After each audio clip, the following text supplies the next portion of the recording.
हेल' लोगोफोर, जों दिनै सावरायगोन फेसबुकनि सायाव टाइपिं खालामनायाव एसे इन्टारेस्ट लानो। बिदिब्ला जागायनोसै थुदो।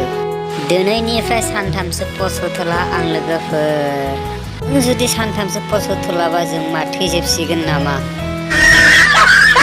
जिएफ नांगौमोनलै आंनो, सोरबा जानो हागोन नामा आंनि जिएफ?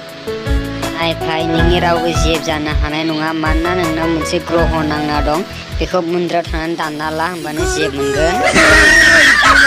आदावसो थांबायलै आंना, दुखु नांथावना जाबाय आंना।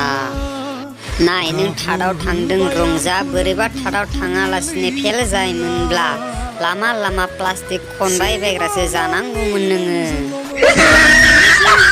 माथो केला अखा हाबाय थाखो? खिनो ओंखारदोंमोन, साथाबो गैया। बे अखाया माला गारबावगोन? नायफाय अखाया मालाबाबो गारनाय नंला, बेखायनो मोनसे खामानि माव नोङो। नों उन्दुनाय बैसां सिङाव खिनानै दोन, अखा हागाबाथाय गारदो। सोर सोर गावनि जिएफखौ थार गोसोजों मोजां मोनो? नाय ब्र', बयहाबो थार गोसोजों मोजां मोनो। रावबो थार गोसोजों मोजां मोनै गैया, बयहाबो थार गोसो दङ। हाबाब, मालायफोरा पास जाजोब्बाय, आंहासो गिखांबायलै। 2021 आव मा जागोन आंहाबा?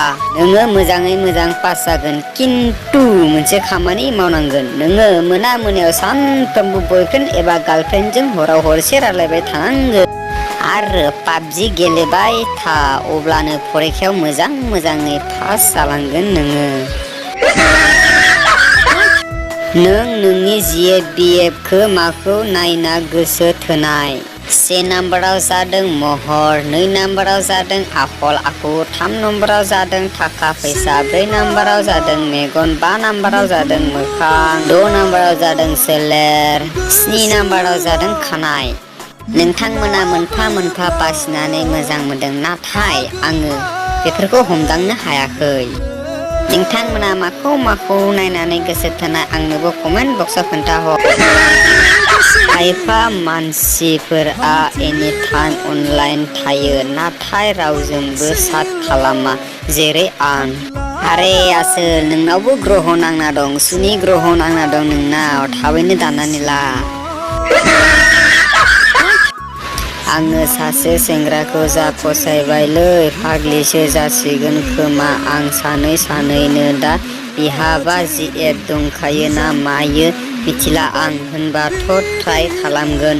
आरे फाग्लि, आंखौसो फसायना दं नामा नोंलाय? जेबो नङा दे, आंहाबो सिंगेलखायनो दङ, आंखौनो फथायनो हागोन। थ' नोंथांमोन, भिडिअ'आ एसेनोसै। मोजां मोनबा लाइक थुनानै हो, खनसे कमेन्ट खालामना खोन्थाहर, आंनिसिम गोजोननाय थाबाय।